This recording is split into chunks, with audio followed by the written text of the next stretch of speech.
আলমারিটা বেশ ভালো তো। কি কি আছে আলমারি তোমার? যা যা আমি হাসবো না আনন্দ পাবো না দুঃখ পাবো বুঝতে পারলাম না। তো অনেক কষ্টে অয়নকে দিয়ে এখানে একটা ইলেকট্রিকের দোকান থেকে স্টার্টিং করে দিল। আমি খাই না আবার কেউ? আরে না না তুমি ভুল জানো না। সারপ্রাইজগুলো কি যদি সত্যি জানতে হয় তাহলে কাজ এরকম সব কিছুতে যদি এরকম সার্ভিস থাকে।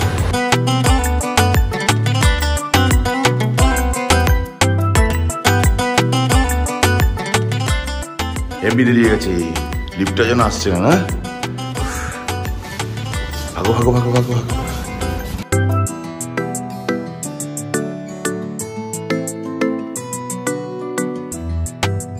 Good morning and welcome back to our channel. বাজে তো প্রায় 8:45। মেয়েকে দৌড়াতে মা রেডি করে দিল। আমরাও দৌড়ে নিচে গেলাম ছুটতে। বাস চলেছে। ও মা, নিচে গিয়ে দেখি তার কোনো পাত্তা নেই। প্রায় 5 মিনিট ধরে দাঁড়ানো। কোনো বাচ্চা হয়তো উঠতে দেরি হয়েছে, হতেই পারে। তাই আমরাও নিচে দাঁড়িয়েছিলাম। মেয়ে তো ওইটুকু টাইমের মধ্যে 3 থেকে 5 মিনিট ম্যাক্সিমাম দাঁড়িয়েছিলাম। ওইটুকু টাইমের মধ্যে 3-4বার রুমাল দিয়ে মুছে ফেললো, এত ঘামছে। কাল থেকে 30 ডিগ্রি টেম্পারেচার দেখাচ্ছে, হিউমিডিটি না চরম অবস্থা, মানে ঘামিয়ে পাগল করে দিচ্ছে। সকালবেলা কুলকুল করে ঘামছে, এর থেকে নিহাই নেই। চলো কাজগুলো সারি। বৌদি তো সকাল স্নান করে নিয়েছে। স্নান করে প্রতিদিনই তাই করে, পানি করে নিয়ে এই মেয়ের জন্য রান্না টিফিন তৈরি করে দিয়ে এখন ঘেমে ধপাস করে বসে পড়েছে। চিরা আর দই খেয়ে নিচ্ছি। বাজে 8:50। এই ফোনটাতে জিএসটি এর সেলস রিপোর্ট জমা হচ্ছে। মাঝেও ফোন করেছিলেন আমাদের অ্যাকাউন্টেন্ট যিনি, ওখান থেকে ওটিপি পাঠাতে হচ্ছে 2বার। একটা পাঠিয়েছি, আরেকটা এক্ষুনি আসবে, ফোন করবো না। মিল ভাই, বৌদি কোথায় যাচ্ছ গো? ও আচ্ছা, এই তো বৃহস্পতিবার। ঠিক আছে, সেরে আসো, আমি লেগে পড়ি কাজে। খেয়ে দে। ধনুমা চলে এসছো? ঠাকুরের মিষ্টি আর কি এনেছো? বিস্কুটের প্যাকেট, তাই ভারী মনে। বিস্কুটের প্যাকেট আর ফুলমালা। ঠিক আছে, এই গরমের মধ্যে এমনি শরীর খারাপ লাগা কথা। কেন যাচ্ছ রোদের মধ্যে? পুজো কখন দেবে? এখন না বিকালে? এখন এমনি পুজো দিয়ে দেবো। হ্যাঁ, লক্ষ্মী পুজোটা বিকেলবেলা করবো। ঠিক আছে। ঘেমে জানা যাচ্ছে। এই এখন দেবে, ওই জন্য নিয়ে এলে? আলমারিটা বেশ ভালো তো। কি কি আছে আলমারি তোমার? যা যা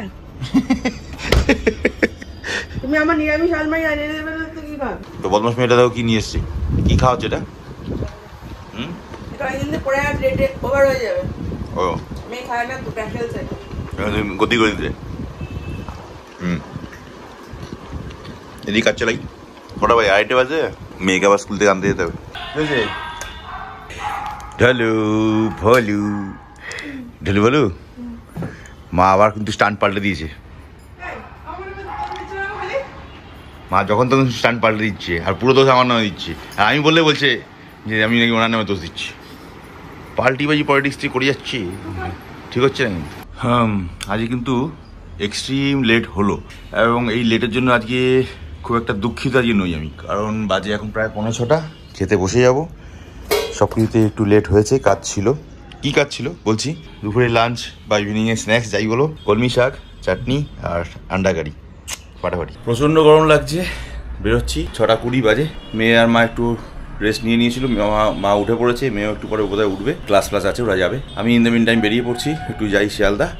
বিলগুলো যদি বানানো না থাকতো হয়তো আজকে যেতাম না, রেস্টও দিতাম। কথা হচ্ছে কেন দেরি হলো আজকে? দেরি হলো এই কারণে, আজকে ব্যাংক ম্যানেজারের সঙ্গে প্রায় সকাল থেকে 1000বার ফোনে বকবক হয়েছে। টয়োটার 2জন ডিলার, মাহিন্দ্রার 2জন ডিলার, টোটাল 4টে লোক এদিকে, আর এদিকে ব্যাংক ম্যানেজার। 5 জনকে সারাক্ষণ ফোনে বক করতে হ্যান্ডেল করতে মাঝখান দিয়ে আমার এমন একটা অবস্থা হয়েছে, ওরা পেমেন্ট আমার কাছ থেকে নেবেই। মাহিন্দ্রার একজন ডিলার তো আমাকে কিউআর কোড পর্যন্ত পাঠিয়ে দিয়েছে যে স্যার একটু অ্যাডভান্স যা হোক একটা করে দিন, আমি আপনার নামে বুকিংটা তুলে নিচ্ছি, গাড়ি করে নিচ্ছি তেন। সে মাথা খারাপ করে ছাড়ছে। ওদের এত হুড়োহুড়ির চক্করে আমাকে একজন কাস্টমার টাকা পাঠাবে বলে কিউআর কোড চেয়েছিল। বুঝতেই পারছেন কী হয়েছে। দুজনেরই ওরাও গুগল পে একটা কিউআর কোড পাঠিয়েছিল, আমারও গুগল পে কিউআর কোড ছিল। আমি খুলতে গিয়ে ওনাকে পাঠাতে গিয়ে ওদের কিউআর কোডটা পাঠিয়ে দিয়েছি। ভুল করে ওদের ওই ডিলারশিপে 2500 সামথিং টাকার পেমেন্ট হয়ে গেছে। ওরা ওই ভদ্রলোক ওখান থেকে পেমেন্ট করে দিয়েছে আমার কাস্টমার। ব্যাস গল্প। এই আবার ম্যানেজার ফোন করেছে। হ্যাঁ বলিয়ে, आज ही भेजना पड़ेगा? ओ अच्छा ठीक है, भेजते हैं, रुकिए। আবার ম্যানেজার ফোন করেছে, আবার একটা কাগজ শর্ট, ওটাকে এক্ষুনি পাঠাতে হবে, নাহলে হবে না। যাই হোক, সেই পেমেন্ট ওই ডিলারকে করে বসে আছে, আমার কিউআর কোডের বদলে আমি ভুল করে পাঠিয়ে দিয়েছি। সে আর এক সর্বনাশ কাণ্ড, একে মেল করা, ওকে ফোন করা, ওকে বোঝানো, একে বোঝানো, সে মানে গেল। ওই টাকাটা তো এখন পাবোই না, কবে পাবো, আদৌ পাবো কিনা তারও কোনো গ্যারান্টি নেই। প্লাস ওখানে ওদের সঙ্গে কোনো বুকিংয়ের কোনো কথাও হয়নি যে টাকা পরে পাঠিয়ে অ্যাডজাস্ট করে নেবো বা কিছু। রীতিমতো রিফান্ড করার জন্য বাধ্য হয়ে ওদের কাছ থেকে মেল আইডি নিয়ে মেল করে করতে হলো। মানে সকালবেলা এই চক করে আমি 3টে অবধি এডিটিং আর করতে পারিনি সকাল থেকে বসে, শুধু এই কাণ্ড হয়েছে। একবার ও ফোন করে বলছে স্যার আমারটা কোটেশন লোয়েস্ট করে দিচ্ছি, স্যার আরেকজন ফোন করে বলছে স্যার আমারটা লোয়েস্ট কোটেশন করে দিচ্ছি, এই টয়োটা থেকে ফোন করে বলছে স্যার আমারটা লোয়েস্ট করে দিচ্ছি, ও বলছে যে স্যার আমার কাছে এই গাড়ি আছে, কালকে ও বলছে আমার এই ওয়েটিংয়ে আছে, গাড়ি আসছি জানিয়ে দেবো, এই করে দেবো। এবার আমি না পারছি ডিসিশন নিতে কী গাড়ি নেবো, না পারছি এদের সঙ্গে ফার্মলি কোনো কথা বলতে, সে মানে ছেড়ে দেমা কেঁদে বাঁচি অবস্থা। অবশেষে ঠিক করলাম যে চলো ব্যাংক থেকে যে প্রি অ্যাপ্রুভ লোনটা করছে সেটা অন্তত করে নিই। সেই জন্য ওনাকে ডকুমেন্টগুলো দিয়ে রেখেছিলাম কালকে, আরও কিছু শর্টফল ছিল সেগুলো আজ সকাল থেকে আবার দেওয়া শুরু করেছি। এখন আবার ফোন করে বললেন যে আরেকটা কাগজ লাগবে, ওটাও দিতে হবে। চলো ওটা দিয়ে তারপর আবার বেরোই, আরও লেট হচ্ছে, আজকেই দিতে হবে, এখন দিতে হবে। উনি সিস্টেমে বসে আছেন ওটাকে ফরওয়ার্ড করার জন্য। মাঝেও ফোন করেছিলেন জিএসটির, ওনাকে সেলসের রিটার্ন জমা দেওয়ার জন্য যে বিলগুলো সেগুলো পাঠিয়ে দিয়েছিলাম, সেগুলো আপলোড করে দিয়েছেন। তার ওটিপি এসেছিলো, সেটাও পাঠাতে হলো এক্ষুনি, বাগিস ছিলাম, নাহলে তো বেরিয়ে গেলে আবার ওটাও পেতাম না, ফোনটা বাড়িতে থাকে। আর এদিকে ম্যানেজার সাহেবকেও একটা পেপারস দরকার ছিল, সেটা পাঠিয়ে দিলাম, ইনকাম ট্যাক্সের ফাইল। লাস্ট ইয়ারটা দিয়েছি, তার আগের বছরটা পুরোটা নাকি ছিল না, ওটা আবার পাঠাতে হলো খুঁজে খুঁজে। কি জ্বালা। চলো 6:30 বেজে গেল, আর গিয়ে কি করব, বিল বানাবো। চল। মেয়ের স্কুলে কি প্রজেক্টের জন্য ব্যাটারি লাগবে, এরকম ব্যাটারি আমি আগে দেখিনি, মানে আমরা হাতে তো ইউজ করিনি আগে কখনো। তো অনেক কষ্টে অয়নকে দিয়ে এখানে একটা ইলেকট্রিকের দোকান থেকে পেলাম কি 9 ভোল্টের ব্যাটারি দেওয়া জিনিস। কী করবে, ইলেকট্রোলাইসিস না কী করবে বলছিল কালকে স্কুলে গিয়ে, কালকেই লাগবে। ওর একটা হলেই চলতো, আমি দুটো নিয়ে এলাম। কত দাম নিল? 65 এক একটা। ঠিক আছে, এখন বাজে 7:30, অফিস চলে এসেছি আমি 6:45, 7:10 এই সময়ের মধ্যে। মিনিট 20 আগে ম্যানেজার সাহেব ফোন করেছিল, ফোন করে বলছেন যে আপনার লোনটা স্যাংশন করা হয়ে গেছে। তাই আমি হাসবো না আনন্দ পাবো না দুঃখ পাবো বুঝতে পারলাম না। হ্যালো, হয়ে গেছে? বলে হ্যাঁ। ঠিক আছে থাক তাহলে। বলে কখন ডিসবার্স করা যায় না? মহা ঝামেলা তো। এই তো করলেন, দেখি গাড়ি পছন্দ করি কি নেবো তার ঠিক করি আগে। দিয়ে সকাল থেকে তো এইসব নিয়ে চলছিল, এখন আবার মানে কি প্রম্পট সার্ভিস দেখুন। যদি আমার ব্যবসার লোনের জন্য, বিজনেস লোনের জন্য যদি এরকম এর অর্ধেক প্রম্পট সার্ভিসও দেখাতো, তাহলে বোধহয় আমার 4 মাস ধরে আমাকে ভুগতে হতো না। আজকে সার্ভিস দেখুন। হ্যাঁ, বাড়ি থেকে বেরোবার সময় ফোন করলেন, এটা পেপার জমা ছিল না, সেই পেপারসটা জমা দিয়ে বেরিয়ে এলাম। 15 মিনিট পরে বাড়ি এখানে অফিসে পৌঁছে গেলাম, বলছে স্যাংশন হয়ে গেছে। হ্যাঁ, লেভেল ভাবুন, স্যাংশন করার স্পিড ভাবুন খালি। আর তাও কি প্রি অ্যাপ্রুভ, গাড়ি সিলেকশনে নেই, অ্যাপ্রুভ হয়ে গেছে। অপূর্ব অপূর্ব, কাশ এরকম সব কিছুতে যদি এরকম সার্ভিস থাকে। যাই হোক, এখন ওই মনের জোরেটাই যে স্যাংশন করা রয়েছে, গাড়ি যদি পছন্দ হয় তো ভালো, না হলে ওটা স্যাংশনই থাকবে, 1 বছর ভ্যালিড থাকে, তারপর এমনি কেটে যাবে।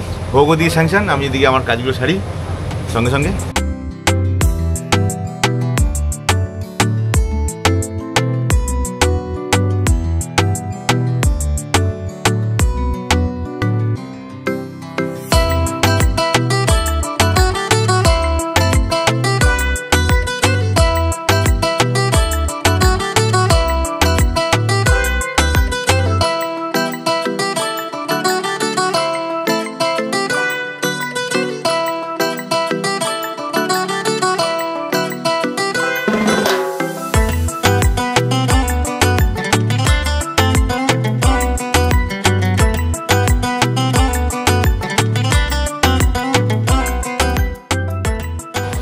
এসি সার্ভিসিংয়ের লোক আসছে না, স্লাইডিংয়ে ছেড়ে দিয়েও সময় হচ্ছে না। দুনিয়ায় আমরাই একমাত্র বেকার মানুষ বসে আছি, তাই জন্য কিছু তো একটা করতে হবে। আজকে কাজ শেষের পর সন্ধ্যাবেলা থেকে আমি একটু গজগজ করছিলাম, ওরা আসছে না বলে আমি একটু মনে মনে গালাগালি করছিলাম। সুমার থেকে স্কুলে ওরা কি আসবে না আমি জানি না, মাথা গরমে আছে। 3 দিন 4 দিন ধরে কোনো খবর নেই, কিচ্ছু নেই। না আমার স্লাইডিংটা লাগানো হচ্ছে, না আমার পুরনো এসিটাকে সার্ভিস করা হচ্ছে। পুরোনোটাকে চালাতে হচ্ছিলো, অথচ নতুন এসিটাকে রেডি ফেডি করেও চালাতে পারছি না। সুমন লাস্টে রেগেই হয়ে গেল, বলো চলো ওই প্লাইটা নিয়ে এসে ঠিক করে দো। হ্যাঁ কর তো, চল। সবাই মিলে হাত ফাত লাগিয়ে ফাটাফাট নতুন প্লাইটাকে উপরে চাড়িয়ে দিয়েছি এখানটা, যেটার জন্য একটা ডিস্টার্ব করছিলো। এখানে পাতলা প্লাই ছিল, ওটা দিয়ে এসির উপরটাকে পুরো ঢেকে ঢুকে দিয়ে প্লাস্টিক দিয়ে কভার টাভার করে দেখতেই পেলে পুরো কভার টাভার করে দিয়ে নতুন এসিটা অন করে দিয়েছি। এবার অন তো করে দিয়েছি, প্রথম 10-15 মিনিট কিছু বুঝতে পারিনি, ঠান্ডা হচ্ছিল। এখন এত ঠান্ডা হচ্ছে থাকা যাচ্ছে না, রীতিমতো ঠান্ডা লাগছে, হচ্ছে শীত করছে। এ অন্য জিনিস বলেছিল, মেশিনটা কিন্তু অন রয়েছে, ওই মেশিনটা অন ছিল, তারপরেও দুটোরই টেম্পারেচার 26 ডিগ্রি 27 ডিগ্রিতে নামিয়ে নিয়ে চলে এসছে, যেটা 30-32 ডিগ্রির নিচে কিছুতেই নামছিল না। এই মেশিনটা তো বোধহয় 35 ডিগ্রি 36 ডিগ্রিও দেখিয়েছে, এটা 30-32 দেখিয়েছে এক সময়। আজকে যেই এটা অন করা হলো উইদিনে 20 মিনিটস দুটোই নেমে চলে, সেটা 27-26 দেখিয়ে দিয়েছে, আর এটা তাও বন্ধ করে দিয়েছি। এখন খুললে বোধহয় আরও কমে গেছে, এটা কত দেখাচ্ছে এখন 27। তাও আমি তো টেম্পারেচার বাধ্য এখন বাড়িয়ে দিলাম, 24-এ ছিল, এটাকে 26 করে দিলাম এসি টেম্পারেচারটাকে। এসিটার রিমোটটা কিন্তু খুব সুন্দর, ওই আগেকার দিনে ওয়াকম্যান ফোন টাইপের ছিল না, পুরো এরকম। হ্যালো, সুন্দর দেখতে। যাই হোক, মনটা ওই জন্য খুশি হয়ে গেছে। আরও একটা কারণে খুশি হয়ে গেছে, এতক্ষণ ধরে কোনো কারণে মেশিনটা প্রপারলি কানেক্ট হচ্ছিল না, শাটডাউন হচ্ছিল না, রিস্টার্ট হচ্ছিল না। তো প্রায় 3বারের কসরতে হলো না, লাস্টে লাড্ডু ধৈর্য ধরে ওটাকে পুরো প্রপার শাটডাউন করলো, টাইম দিয়ে ফের অন করলো, এখন কানেক্টেড। 3.5 চলো, তাহলে চালিয়ে রেখে দে।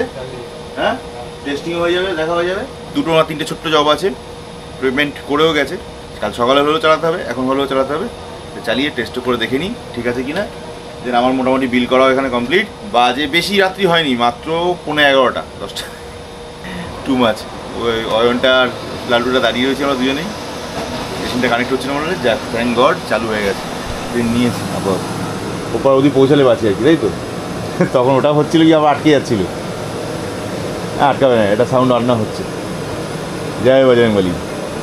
লে লে লে লে লে লে প্রিন্টিং প্রিন্টিং প্রিন্টিং, আমার প্রিন্টিং দেখে দিয়েছে মানে হয়ে যাবে, নিয়ে নিয়েছে। সেই সেই সেই সেই ভাই, এখানে প্রত্যেকটা মেটালের আইটেম, রড ফডগুলো ঠান্ডা হয়ে গেছি, হাত দিতে পারছি না, এত ঠান্ডা হয়ে গেছে, ছ্যাঁকা লাগছে রীতিমতো। প্রিন্ট হয়ে গেছে, ওকে। তিনটেই প্রিন্ট করে রেখে দিয়েছিস তো, এবার কমপ্লিট। ও পেমেন্টও করা ছিল, সকালে যখনই আসুক দিয়ে দিবি। শান্তি শান্তি শান্তি। চলো বেরোই, 5-7 মিনিটের মধ্যে বন্ধ করে। একটা বড় হেডেক নামলো, এবার ওরা আসুক চায় না আসুক ভাড়া মেয়ে যায়। ওই এসিটা এখন তো চলছে না, এই এসিটাই চালাবো, চলুক। আর জবে এসে সার্ভিস করবে, জবে এসে স্লাইডিং লাগাবে। লালটু একটু আগে বলছে কি, এটা লাগিয়ে ফেললাম তো কষ্ট করে দেবে, কালকে তোমার স্লাইডিংয়ের লোক এসে মাপতেও নিচ্ছি। আর তাই হবে। রোববার যদি বলে বেটা ছেলে কাজ করবো, আমি হারিয়ে যাবো না, যা মর গিয়ে আমি 3-4টে রোববার আমি নষ্ট করেছি, আর পারছি না, বেরোই এখান দিয়ে। 11:25 হয়ে গেল বাড়ি ঢুকতে। কি আর করা, লেট করে ঢুকলে উপরওয়ালা ঠিক শাস্তি দিয়ে দেয়, লেট করিয়ে দেয়। আর চেষ্টা করেছিলাম তাড়াতাড়ি হয়ে যাচ্ছে, হলো না। যেখানেই ফাঁকি দাও, উপরওয়ালার কাছে ফাঁকি দেওয়া যাবে না, ঠিক ধরে নেবে। হবে এই ব্যাটারি হলে? হ্যাঁ জানতাম। আচ্ছা, কি জানতাম? তুমি তখন হাসছিলে। কি ওটা আসছিল? হাসছিলে তখন। হ্যাঁ, তো না পাওয়া গেলে কি করবো? তো দুটোই তাই নিয়ে যাস না? একটাই নিয়ে যাবো। একটা নিয়ে যাবি, ফর রিজার্ভ একটা রাখা রইল বাড়িতে টেস্টিং এর জন্য। কিন্তু ওটা ইউজ করার পর রাখবো কোথায়? সেটা ম্যাম বলতে পারবে, আমি কি করে বলবো? আমি জানি। ঠিক আছে, চলবে। লাইটের জন্য নয়, ওটা তো স্মল স্পার্কের জন্য বোধ হয়, 9 ভোল্টের ব্যাটারি। ওটা কি চলবে? লাইট বলতে কি, ছোট টুনি বাল্বগুলো আগে পাওয়া যেত, রথের জন্যই পাওয়া যেত। রথের সময় তার দিয়ে লাগাতো। তুমি রথ চালাতে, ও মহারথী। স্টার্টিং করে দিল, দিলি তো স্টার্ট করে। ব্যাংক থেকে অবশেষে এক গাদা পেপার দিয়েছে, সই করতে হবে। সই সবুত না করে দিলে কাজটা ইনকমপ্লিট হয়ে থেকে যাবে। আচ্ছা, বাই দ্য ওয়ে, আজকে ব্যাংক থেকে স্যাংশন করে পাঠিয়ে দিয়েছে, বললাম স্যাংশন হয়ে গেছে, স্যাংশনও করে দিয়েছে। অ্যামাউন্ট স্যাংশন হয়ে পড়ে আছে, গাড়ি এখন ফাইনালাইজ কিছু করে উঠতে পারিনি। দেখা যাক, কাল পরশুর মধ্যে কিছু একটা ডিসিশন তো নিতেই হবে, দেখি কি করি। তাড়াহুড়ো কিছু নেই, সুস্থ কিছু একটা করবো। ওখানে স্যাংশনটা হয়ে রইলো, বাকি দেখা যাবে। সামার ভ্যাকেশনের ছুটি কিন্তু একটা চাই আমার, তাই তো বৌদি? সামার ভ্যাকেশনে একটা ছুটি তো চাই নাকি আমাদের? কি হবে কে জানে, কি বুঝাচ্ছে বলছে আমার বউ, বলছি কি হবে কে জানে কিছু। যেদিকে হোক 2 চোখ যাবে, চলে যাবো। ঘন্টু কবে থেকে ছুটি করছে? এই সপ্তাহে কালকে স্কুল হয়, হ্যাঁ, শনিবার দিন পিটিএম হয়, ছুটি। শনিবার দিন পিটিএম উৎপাত, হে ভগবান। না গেলে স্টুডেন্ট অ্যাটেন্ডেন্স দেবে না শনিবার দিনে। 12টা প্রায় 10 না, খেতে বসে যাচ্ছি। আজকে মেনু খুব সিম্পল। কি বলি, আলু সেদ্ধ, পটল ভাজা। তুমি খাবে তো? না, দুটো খাও। খাই না। কেন? খায় তো। পটল ভাজা খাই না। কে বললো? আমি খাই না, আবার কে বল? আরে না না, তুমি ভুল জানো। না দুটো ডাল পেঁয়াজ দিয়েছি, আচ্ছা ঠিক আছে। এনার কিন্তু শরীরটা এখনো পর্যন্ত ঠিক নেই, লটকে আছে। কবে মেয়ে স্কুল ছুটি হবে কালকে হয়ে, আবার শনিবার দিনকে মেয়ে বললো পিটিএম, ডাইরেক্টটা গন্ডগোল। পিটিএমে যাবে কি করে, শরীর এত উইক লাগছে গরমের মধ্যে, এটা করে তবে কি টেস্ট করে বলছে, কোনো মানে আছে? বাজে 1:15 মেয়ে শুতে চলে গেছে, আর মাও জাস্ট শোবে করছে, আমিও জাস্ট শুতে যাব।